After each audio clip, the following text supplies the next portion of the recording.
parmi les cantiques que j'aime bien chanter, même quand je suis seul. Et j'aime bien chanter 2 autres chants d'adoration à un autre cantique. Très bien. Ah. Il dit, j'ai changé. Je ne suis plus dans le quartier là. Je suis déjà dans un autre quartier. Il ne faut plus me chercher là-bas. Il ne faut plus me chercher là-bas. Là où on était avant là. Si tu pars là-bas, tu ne vas plus me trouver. Alléluia. Il ne faut plus me chercher là-bas. On peut encore chanter ça. N'est-ce pas, non? Il faut savoir là où chercher les gens. Voilà. Mais les gens changent. Que tu le veux ou pas, on change. N'est-ce pas? Hier, on était locataire à un moment donné. Et puis on est devenu propriétaire. Et qu'on a déménagé. Alléluia. Oh, oh, oh, oh, oh, oh. Faut pas me chercher là-bas. Oh. Moi, j'ai déjà déménagé.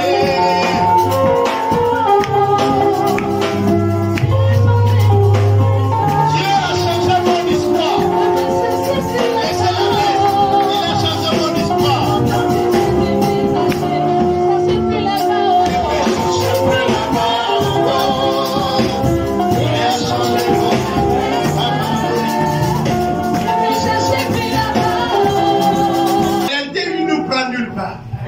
Si on réfléchit un peu, on est quoi?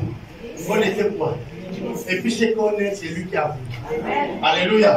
S'il n'a pas voulu, tu n'allais pas être là. Même si tu parles de ton intelligence, de ta connaissance, de ton savoir, non, je mérite de vivre par rapport à Dieu. C'est lui qui nous fait grâce. Alléluia. Tout est grâce. Et là, on dit, il va nous refaire. Il nous refait.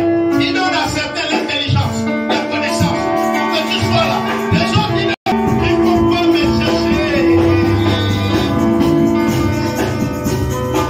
Ne me cherchez plus là-bas. Et à chercher mon agresseur. Ne me cherchez plus là-bas. Ne me cherchez plus là-bas.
Gloire au Seigneur.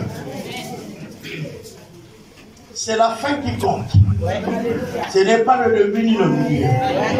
Même s'il est arrivé qu'on a connu des hauts et des bas dans notre marche avec le Seigneur, c'est la fin qui compte.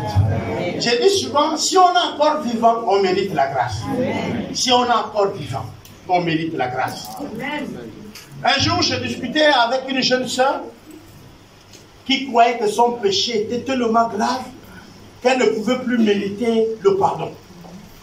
Et elle avait tellement mis ça dans sa tête qu'elle a fait une dépression. Elle a commencé à parler des choses qui, selon nous, les humains, les bons humains, on dit que la personne est folle. Parfois, j'ai des problèmes pour déterminer les fous et les folles. Parce que si on essaie de réfléchir un peu, eh bien, nous tous, nous avons une petite folie. Ouais.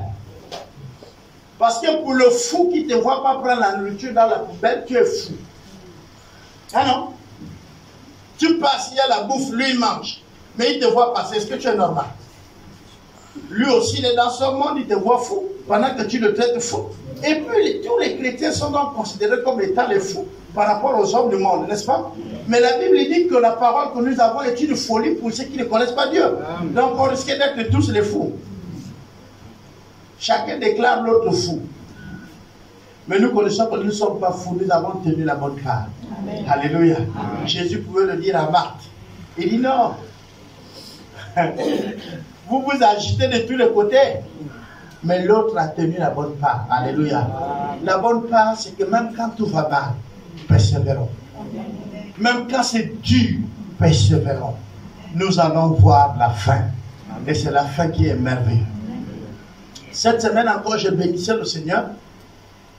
Parce que une personne qui vivait dans les ténèbres est allée dans la lumière. Nous avons pu présenter le Seigneur à une personne qui a quelques doigts de sa mort. Après qu'il a confessé le Seigneur, il a rendu l'âme.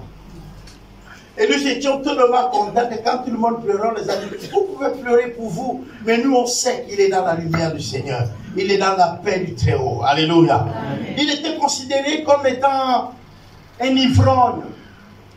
Quelqu'un que la vie n'a plus rien à donner. Il vivait comme un hors de la loi. Mais à ses dernières heures, sur le lit des morts, déclaré même déjà mort par ses frères. Après observation, on se rend compte qu'il n'est pas mort. Alléluia. Amen. Bien que quelques jours avant, on l'a présenté au Seigneur, il a accepté le Seigneur, nous sommes revenus, nous rassurer. Frère, il bouge encore les yeux, frère. C'est comment on te déclare mort. Je suis encore là, papa. Mais est-ce que tu es prêt? Parce que quand on te voit là, tu es plus proche de l'autre côté que de notre côté. Est-ce que tu es prêt? Oui, j'ai le Seigneur, je n'ai pas peur. Tu es vraiment prêt? Oui. Alors on va prier. Après prier, on a dit Amen. Ah bon, dès qu'on a tourné le dos, il nous a dit au revoir. C'est vrai qu'on a gardé le corps quelque part dans les maisons funèbres, mais ce que nous savons, c'est qu'il est auprès du Père. Vous savez comment on reconnaît que quelqu'un est auprès du Père? Même le mort est rayonnant. Il y a les morts fâchés. Il y a les morts bizarres. Tu regardes, tu dis, lui là, il souffre. Mais il y a ceux-là, quand tu regardes, tu dis, non, là, il est mort en paix. Alléluia. Amen. Oui. Ton péché ne peut pas t'abandonner. Il veut te coller jusqu'à t'amener là où il sait qu'il amène. Où? En enfer. Mais la grâce de Dieu est plus. Alléluia. Il dit là où le péché abonde, la grâce surabonde. Quand on dit surabonde, là, c'est-à-dire que la grâce est plus grande. 2 fois. Que ce que le péché peut faire. Nous allons prier. Dieu s'est choisi un homme. Et il voudrait nous bénir au travers de sa parole. Alors nous allons prier pour que nos cœurs soient prêts à recevoir cette parole et que Dieu remplisse son serviteur de sa parole. Prions notre roi. Alléluia. Amen. Gloire soit à Dieu, Seigneur. Et bien aimé, c'est Dieu qui fait grâce. Tout à l'heure, Papa Albert venait de chanter. Mais ce chant-là m'a égayé. Alors je suis obligé de commencer par le témoignage. C'est vrai, malgré les moments difficiles, lui ne nous abandonne pas. J'ai passé des moments compliqués, très compliqués. Pour certains, vous savez que je gardais mon oncle plus pratiquement 3 ans. Et il a été abandonné. J'ai crié, j'ai crié. C'est vrai. Ils ont fait leur vie, ils ont fait leur cas. Ils ont rendu le service aux gens. Je ne voulais même pas parler de ça. À un moment donné, je disais que si ces hommes-là venaient le jour de son départ au ciel, je risquerais de les chasser. Mais quelques hommes ont dit non. Ça risquerait d'être un tort pour toi. Il faut aimer tout le monde. Il faut accepter tout le monde. Tu ne vas pas enterrer ton oncle seul. Laisse-les.